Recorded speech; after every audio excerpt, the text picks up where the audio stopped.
Friend, Shri Swami Samarth. कधी-कधी आयुष्यातला सर्वात कठीण संघर्ष हा मोठा नसतो, तर रोजच्या छोट्या-छोट्या अडचणींचा असतो. आजचा दिवसही तसाच सुरू झाला. आमच्या भागात पाण्याची खूप समस्या आहे. पिण्याचं पाणी आमच्याकडं एक दिवसाआड येते. अगदी बारीक पाण्याची धार असते. पहिल्या मजल्यावर आमच्याकडे येतं, कधी-कधी येतही नाही. मग खालनं भरावं लागतं आम्हाला. आज कसंबसं पाणी बारीक आलं बरं का. मग काय, पटपट गडबडीत सर्व पाणी भरून ठेवलं. हा माठ मी स्टीलच्या घासणीनं साबण न लावता दरवेळेला घासून ठेवते.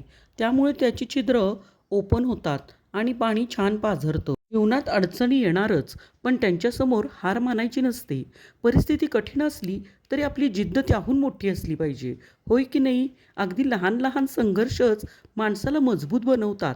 आजचा त्रास उद्याची यशाची पायरी असते. काम कितीही असलं तरी चेहऱ्यावर हसू कायम ठेवायचं आणि आपल्या स्वप्नांच्या मागे पळायचं.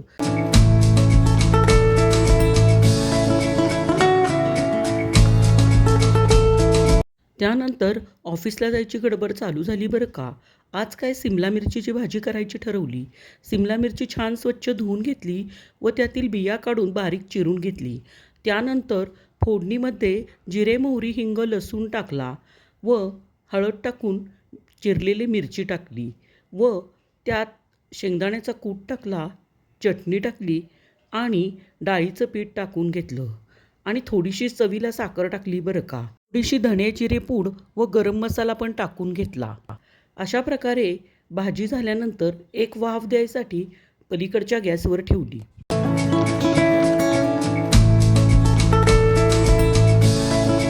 वेळेची किंमत ओळखा, कारण गेलेली वेळ परत येत नाही. स्वतःवर विश्वास ठेवा. मेहनत कधीच वाया जात नाही. प्रत्येक दिवस नवीन आशा आणि नवीन संधी घेऊन येत असतो. कुकरमध्ये भात आणि तुरीची डाळ लावली होती.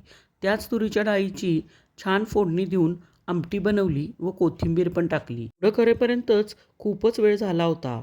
कशीबशी पटकन कणिक भिजवून घेतली व चपात्या करायला घेतल्या. अशा प्रकारे सकाळपासून एवढी धावपळ करून पाण्याचं, स्वयंपाकाचं सर्व काम केलेलं आहे आणि आता ऑफिसला जायची गडबड आहे. पटकन जेवणार दोघं आम्ही आणि ऑफिसला पळणार आहे. रोज सकाळी ऑफिसला जाताना माझी धावपळ होत असते. जर हा व्हिडिओ तुम्हाला तुमच्या आयुष्याशी जोडलेला वाटत असेल तर एक कमेंट नक्की करा. तुमचा एक लाईक व एक सबस्क्राईब मला असेच खरे, साधे व प्रेरणादायी व्हिडिओ बनवण्याची ताकद देईल. बाय.